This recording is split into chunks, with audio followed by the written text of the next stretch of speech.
Hello, my beautiful friends around the world. It's me, Sonia, here with an Instagram Live talking about doing something different. Now, if you subscribe to my newsletter or follow me on my wonderful Instagram channel, I am talking about how I just moved to New Orleans and how it has been definitely like a growth edge for me, where I have been like sort of in this really whirling space of learning to be really okay being uncomfortable. So the thing is I came to New Orleans with my boyfriend who is in the music industry and is touring.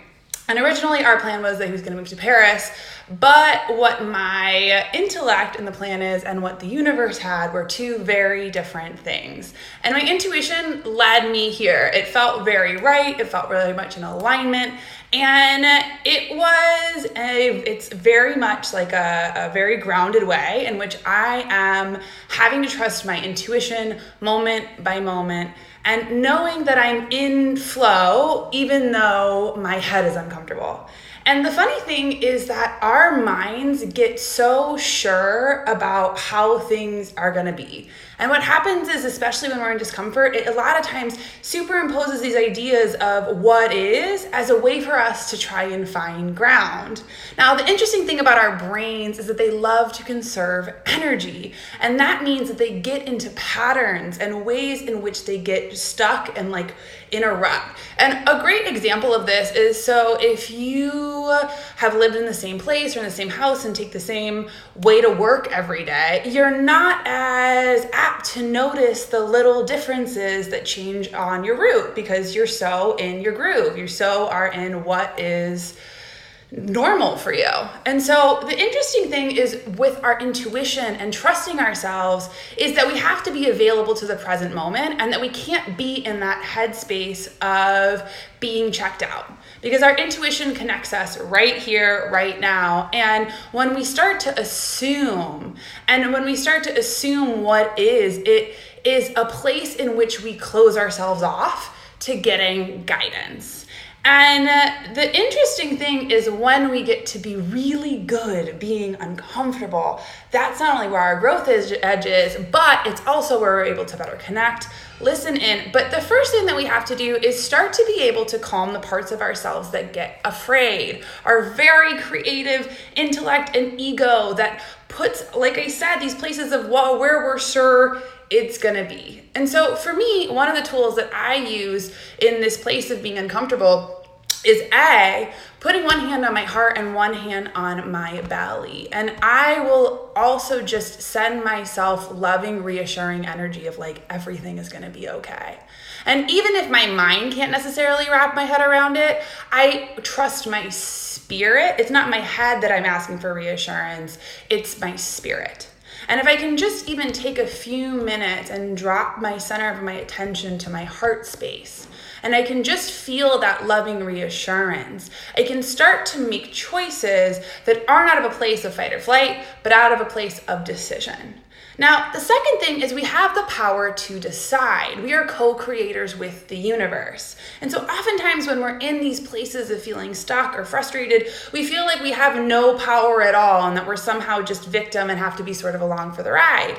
But if we can get clear on what it is that they want. So for example, one of the things that I want here is to build a community here in New Orleans and a community of like-minded people who are creative. And it's hard because I work for myself. I work in this office. I work primarily by phone with clients. And, that can be something that's really isolating in a lot of different ways. So I have to get creative in my ways that I reach out. So one of the things that I did, so yesterday I was having an off day. I was just feeling kind of blah, and I was just like, struggling. And another thing that I love to do to feed my spirit when I'm in this space is put on music, because music not only helps to move the energy, but for me gets me back in touch with my body and gets me excited and lets me have fun.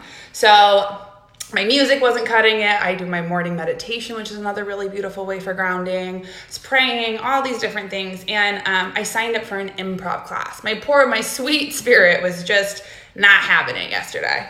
And I kept trying to pull her home, like, come on. But at some point, I also just had to be okay with where I was at. And I was like, I'm just going to give myself and myself some space to just be here and be held, and that I don't have to fix it. Oftentimes as empaths and spirituals and creatives, we get so focused on the solution that we don't allow ourselves to just have the feeling, because we don't trust that the feeling is going to move. But the funny thing is, it always does. Emotions come in and out like waves, and our emotions oftentimes can trigger our intellect into thinking that that's all that there is, and that's how it's going to be. But if we can create some more internal space, start to listen in more deeply to those feelings, it can give us really good guidance on what it is that we need. And, another pattern that I find with intuitives and sensitives too is a lot of times we have a tendency to isolate ourselves, because we're like, hey, I don't want to burden anyone else with my stuff. Which is a lot of times, as I wrote my newsletter, our very high intellect and not the voice of our intuition. So I signed up for this improv class, and as a way to try and build community, get myself out of my comfort zone, and have fun. And so because my spirit was on vacation for a lot of yesterday, I didn't want to go at all. And so I show up to this class, and I'm sitting in the car, and part of me is like, drive away, get out of here. And my other part of me, my intuition was like, show up and give it 100%. And so I sit in there, and I'm with this group of really lovely people, but my spirit wasn't home. And it was interesting to watch how my ego and my intellect almost didn't want things to shift and get better. It was felt like it was committed to wanting to be in this space because in some ways it felt good or validated. But so I get to this improv class, and I'm with all these people, and we're doing all these different exercises, and it's 2 hours long, and in my head I was like, how much faster can this please go? Maybe I can say that I have a headache and get out of here. But I was like, okay, so I'm resisting, and then finally I was like, you know what, I'm just gonna give it my all. And we did this really fun exercise where we got to have person A and person B, and person A initiates a conversation. And the thing about improv is it's yes, then it's really just a form of play, and a really great way to better connect with your intuition, because you really have to trust yourself, trust the moment, trust the other person, and your head can't play. And it was so interesting how quickly it shifted me and brought my sweet little spirit home, and how much fun I had in this space of being able to create. And then all of a sudden, all of my fears and all of the different things that I was so sure to be true earlier that day, because I was in a weird space, shifted into a place of opening. And, the interesting thing is that when we are wanting to create things in our lives, we have to be brave enough to do something different and to step outside our comfort zone and really start to not only ask the universe, but ask the people around us for help and support. We are usually not that used to it, or feel like we're asking too much, or assume what other people are going to be able to give before we even actually make a request. But when we start to make choices that are in support of what it is that we want and our spirit, everything starts to shift. So, for example, if you're somebody who wants a love life, you're not going to find your person sitting on your couch at home. Even if the man or woman or person of your dreams showed up and knocked on the door and was like, "Hi, I am the person that you've always been waiting for," you'd be like, "Get away from me. This is terrifying and creepy. I don't know why you're at my door," and you would shut it in their face.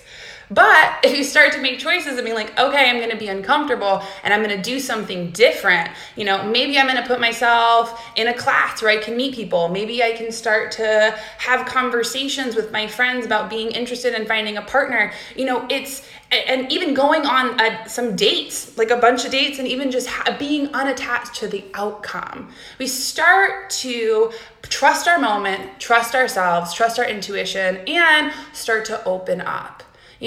Our heads are all or nothing. Yes, no, right, wrong, good, bad. But in that space, that's where we squeeze our spirit out, or we don't trust, and where we get really okay being comfortable. Our society right now is so big on comfort. I mean, even when we're texting people or like messaging people, we can do it from our phone, so we can edit ourselves constantly, making sure that we have the perfect response or the thing that we need to say. But in reality, if we can decide that being uncomfortable isn't being in danger, but actually a place of where we can open and where we can trust and where we can show up, not only will our intuition show up, but we will get support. And the things that you want will start to happen. And it's not a matter of, having to work really hard at it. You just have to show up and do your part, and the universe will do their part. And it's not your responsibility to figure it all out as much as your head says it is. And if we can start to soften and open, and like I said, my new job in New Orleans is to be an expert at being uncomfortable, but on the other end of that is so much reward.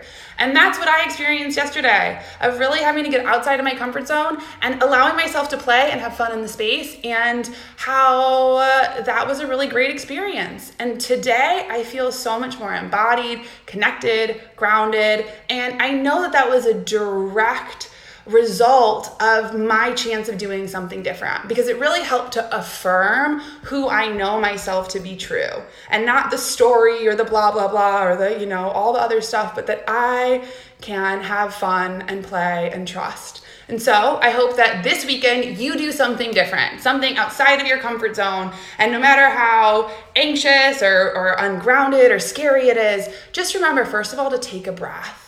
And because a lot of times when we're in that space of feeling disconnected, we cut ourselves off here and we stop breathing. And so if we can start to breathe, we get back into the present moment, and we get back with our ability to make decisions, to make a choice. And the other thing is just say, does this feel true? Does this resonate with my spirit? And if it does, great. And if it doesn't, give yourself permission to walk away. You don't know anybody anything. You don't have to explain yourself. You got this. I'm sending you all my love. Thanks for tuning in. I hope you have a great weekend, and I will talk to you next week. Bye.